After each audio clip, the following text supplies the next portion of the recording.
Hey YouTube, welcome back to a monthly pickup video for May 2015. Lots of great stuff this month, so we're just going to jump right into it with the video game related items that I purchased throughout the month. First things first, we have two books here. The first one is a comic book.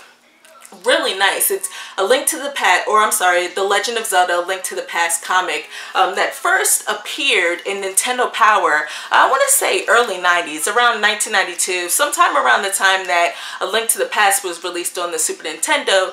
Nintendo Power actually had like a 12-month, issue that featured this comic in it. And I remember reading some of them, not all of them, because I didn't have a subscription to Nintendo Power. So anytime I got my hands on Nintendo Power was when I went to the grocery store with my mom, and she said that I could, she'd buy me one. So it's kind of nostalgic, and it's great. It's been re-released, awesome quality. The art is 90s. It's kind of cheesy, but it loosely follows A Link to the Past. There's some new characters in there, just really good stuff.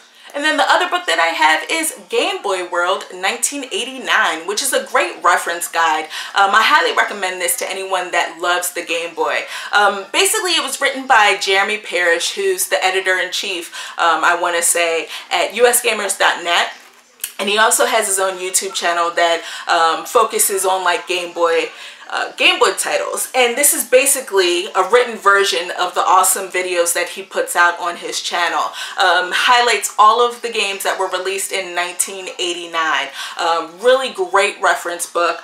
Each game has, its own little section that talks about the game. They're not reviews, but it kind of tells you about the game and some of the things that went on throughout the process. Great read. Like I said, I highly recommend it to anyone that loves the Game Boy. Looking forward to 1990. So those hot new Nintendo figures, Amiibos. Today's Friday, May 29th, and Wave 4 was just released. Now, I don't know if I've said this before, I am not one to go out and hunt down Amiibos. I'm not going to take a day off of work to go get Amiibos or to go pre-order Amiibos. I'm not going to leave work early to go try to find Amiibo. I'm not going to do any of that stuff. I'm not hardcore with my Amiibo hunting. I'm not going to camp out and wait. That's not me. And those of you that do that, more power to you. I actually give you a round of applause. That's awesome. To me, I just think it's more or less of a headache. If they were easily accessible, cool. I'd walk into the store and pick up the ones that I want, but we all know that it doesn't work like that. That's just way too easy. But yeah, Wave 4 was released today, and out of that new wave, I really wanted Jigglypuff, which was a Target exclusive, and I really wanted Wario. When that wave was announced, I was able to pre-order Wario from Best Buy, so Wario is on his way. He's been shipped. He'll be here next week, or earlier, I guess later this week.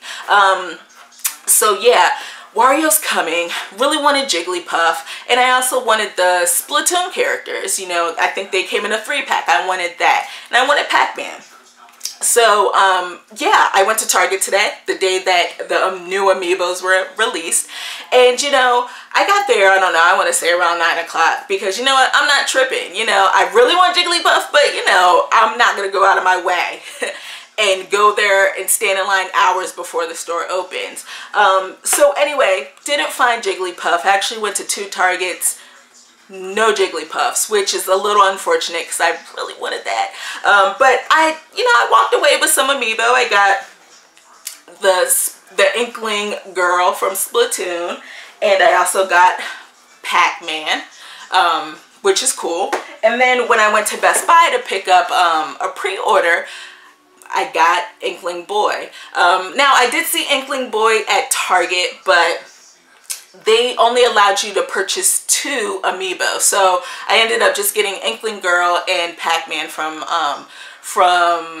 Target, and then I got this at Best Buy. So, walked away with 3 new Amiibo. Wario's on the way. Only thing that's missing is Jigglypuff, which is sad, but oh well, life goes on. We'll just slide right into the console games. I did pick up Splatoon. That's the reason why I went to Best Buy. So yeah, I got Splatoon today, still sealed, haven't had a chance to play it. Really looking forward to it. I did a video on the global test fire, the little beta that they did a couple of weeks ago, and I was into it. Really enjoyed it. Looking forward to playing the multiplayer, a whole lot of the multiplayer, and trying out the single player and seeing what that has to offer. Project Cars, I got this on the Xbox One. It's also available on the PS4 and the PC. You guys know I like racing games, love racing games, one of my favorite genres. I'm not quite sure how I feel about this game though, honestly. My main issue with the game is definitely the controls. Now, I'm aware that this is a simulation racing game. It's more or less Gran Turismo with a little bit of Forza, but not really. But the controls just feel so off. And I don't know if that's because I started like the career and you start off in karts.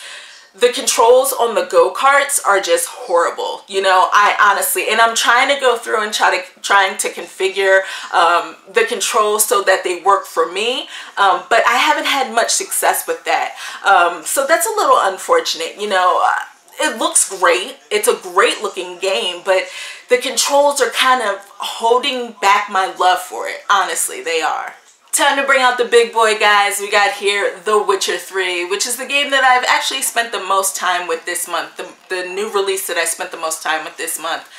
Loving it. Wow, what a great game. I'm just so into this game, honestly. And it's crazy because I have The Witcher 2 for the Xbox 360 and I could not for the life of me, as much as I wanted to, I could not get into it. It was just too complex. There was too much text. I mean, I realize it's an RPG. I don't mind reading stuff to figure out how I'm supposed to do things. But I just feel like that game just put you right into the action, which is great. That's awesome. But for someone that's new to a series, you have no clue what it is. You know what I'm saying? That what the game is all about. So it was really hard for me to get into The Witcher 2. But Wild Hunt, on the other hand, is a different bag. It honestly is. It's so accessible. And I find that that's awesome to me. It's just so easy to jump into. The tutorial is awesome. I love the story, love where it's going. Just everything about the game is great. I'm really enjoying it. The controls, as far as combat goes, it took me a little bit of time to get used to the combat controls, but I got it down now. I've put about like 10 hours into the game, and I don't even really think that I've touched a lot of the story missions, which is crazy. I heard that the game could be like 200 hours long, which is ridiculous. I mean, it could take me a lifetime to complete it. But yeah, I picked this up, and I also got the collector's edition strategy guide, because you know I love my strategy guide. So I got this, which has been kind of helpful. And the strategy guide came with this cool little book, which has some of the lore in it, which is very useful. It's a really good read. Enjoying it a lot. The rest of these console games I'll just share with you guys rather quickly because they're all sealed. I just picked them up. There were some great sales going on throughout the week. So I got, for the Xbox One, Saints Row 4. This is the Reelected and Gat Out of Hell First Edition. This was on sale at Best Buy for $19.99, and then with my Gamers Club Unlocked discount, it was like 15 bucks. So can't go wrong with that. Saints Row 4 wasn't it's not my favorite game in the series, but considering the fact that it has the expansion pack, the standalone DLC, Gat Out of Hell, I thought 15 bucks was worth it, you know, so definitely want to try that out sometime soon. And then I have two Xbox 360 games here. The first one is Assassin's Creed Rogue. This is 20 bucks at GameStop. Just picked it up. And yeah, I'm excited about this one. I finally have it in my collection. This apparently is the better of the two Assassin's Creed games that came out last year. I don't know if this game, if it interlocks, if the stories interlock between Rogue and Unity. So if anyone has played both games, let me know if they somehow correlate. But yeah, finally have Rogue in the collection.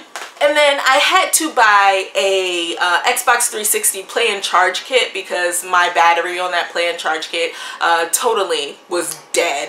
So I bought a new one of those for super cheap, and I saw this. This is Fallout New Vegas. It's the Ultimate Edition, has all the DLC.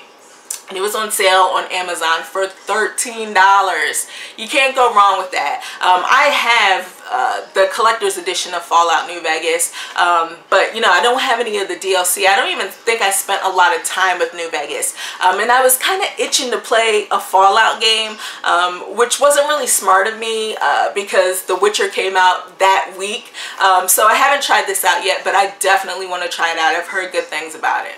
Moving on to the portable games here. This one I haven't even had a chance to unwrap yet because I am still knee-deep in Xenoblade Chronicles 3D. Loving the hell out of that game, and I look forward to making a video letting you guys know my final thoughts once I'm finished with it.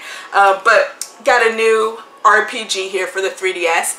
It is Shin Megami Tensei Devil Survivor Record Breaker 2.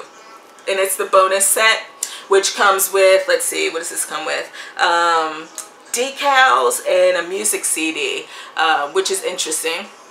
So yeah, I can't even tell you anything about it. Like I said, I haven't played it yet. I'm so happy to finally add this to my collection. I mean, I almost feel like my DS collection is complete now that I have this game, even though it's not a complete collection. But for me, I haven't bought a lot of DS games recently in the past year or so, just because I feel like I have a lot of the DS games that I want. But this one was always missing. It's Time Hollow. Really looking forward to playing this very soon. It's one of the games I want to complete for my summer backlog. It's a visual novel game.